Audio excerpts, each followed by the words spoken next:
Unit 2, Lesson 1, page 19. Exercise 2. Helen, a young English girl, likes meeting people from different countries. She started a discussion on an online forum. Read it and check the question she asked. I'm from England, and I'm curious to know about different cultures and how people behave. Let's start with greetings. In my country, we usually shake hands in formal situations, and with friends, we simply smile and say hi. Helen, England. Kissing is not a common way to greet people here. We don't usually kiss. If it's grandma or occasionally dad, it's a hug. To friends, I say hi or hey, and sometimes wave or give a high five. If it's someone I don't know, I simply look at them and smile.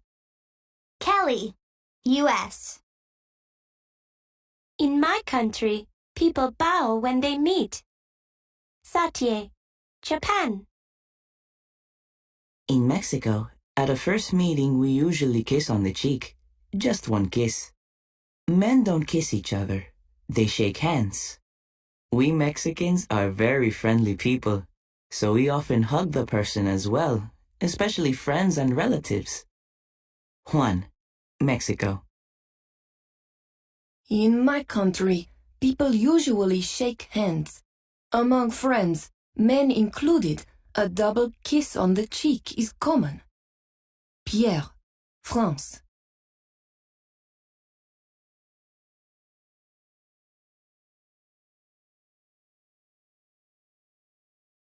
Page 19, Exercise 3. Helen took part in a student exchange program. She went to Italy. Listen to her experience and answer the questions. I will never forget my first day in Italy. I was on an exchange program, and when I arrived at the airport, my host family was there. My parents, my brother Enzo, and my sister Giovanna. I was a bit nervous, and when I gave them my hand to shake, they all laughed and said, "You don't need to be so formal." Then they all kissed me on the cheek and hugged me. It was all very weird for me because in my culture, it is not normal to kiss people you meet for the first time. But I very quickly learned the Italian way. All those hugs and kisses that came with friendly smiles really made me feel at home in Italy. I had a great time.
Lesson 2, page 20. Exercise 2. Read the article carefully and complete the sentences with some words from the box. Brits wear red noses. Last March 15th was an unusual day in the UK. The British were wearing red noses and big red wigs. The students weren't wearing uniforms. Most of them had red clothes on. Lots of professionals were working in their pajamas. Most people were only eating red food, tomatoes, strawberries, and apples, for example, and drinking red beverages. What happened to the Brits? Did they all go mad? In fact, yesterday was a very special day called Red Nose Day, a UK-wide fundraising event organized by Comic Relief, a charity that helps thousands of poor people across the UK and Africa. On this day, everyone in England, Northern Ireland, Scotland, and Wales is encouraged to do something silly to raise money. People buy red noses, wear funny red clothes, dye their hair red, have garage sales, and take part in sponsored walks and races, among other things. Red Nose Day happens every 2 years. You can participate in the campaign too. Buy a red nose, have a good laugh, and make a donation.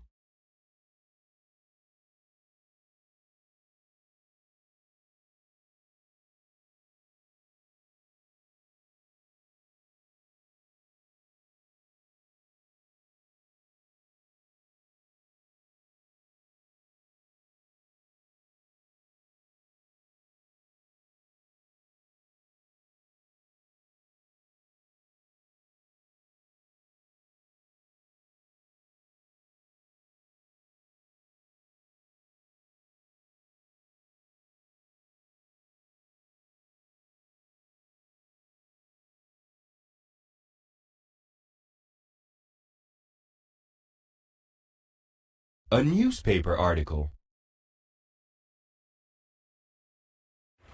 You can meet a lot of experienced journalists in a newsroom. And also, you can meet others just beginning their career with very little experience. And there is always someone who is willing to teach others how to do the job.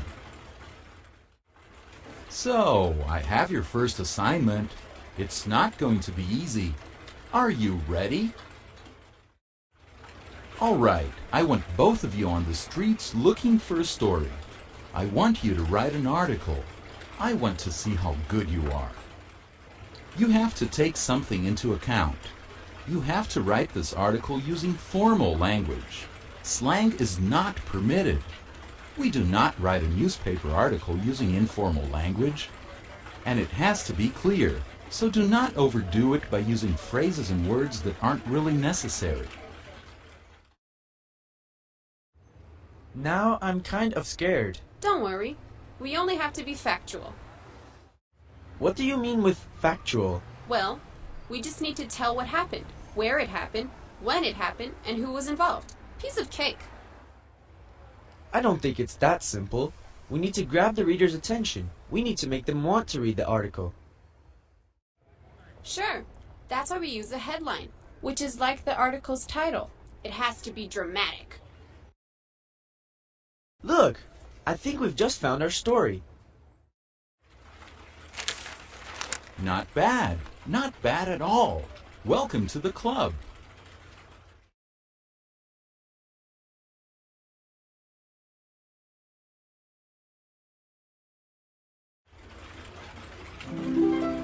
There are a lot of experienced journalists in a newsroom.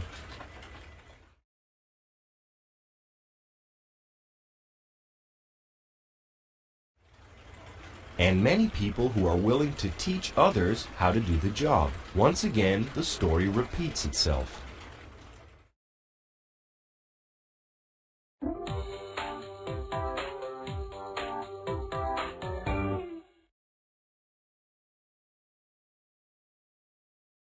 Page 21.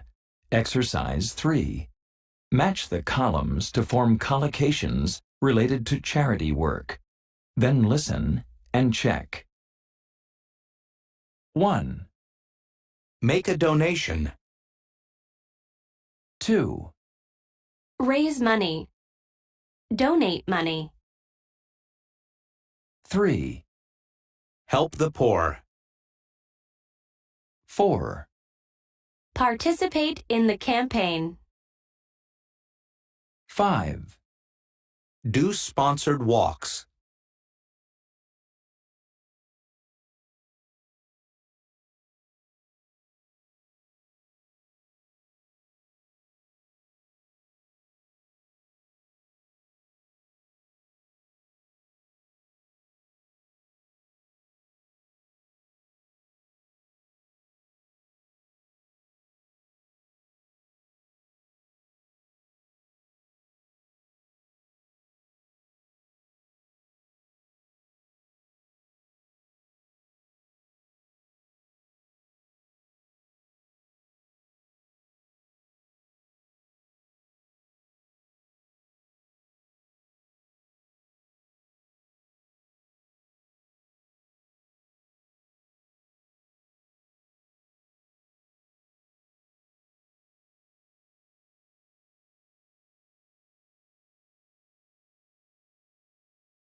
Lesson 3, page 22.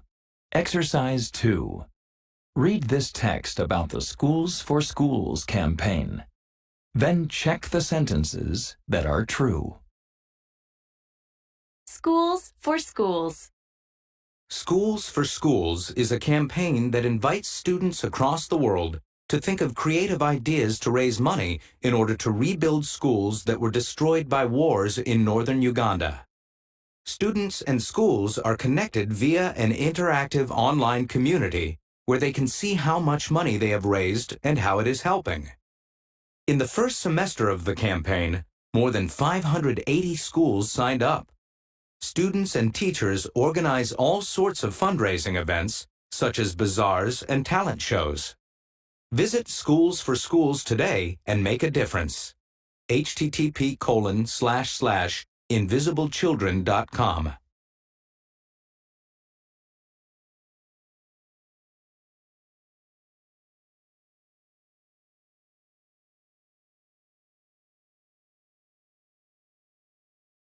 Page 22. Exercise 3. Complete the sentences below with the highlighted words in number 2. Then listen and check. 1, You can buy donated objects and play fun games at some bazaars. 2, Bazaars, parties, and raffles are fundraising initiatives. 3, My school had a fundraising campaign last year.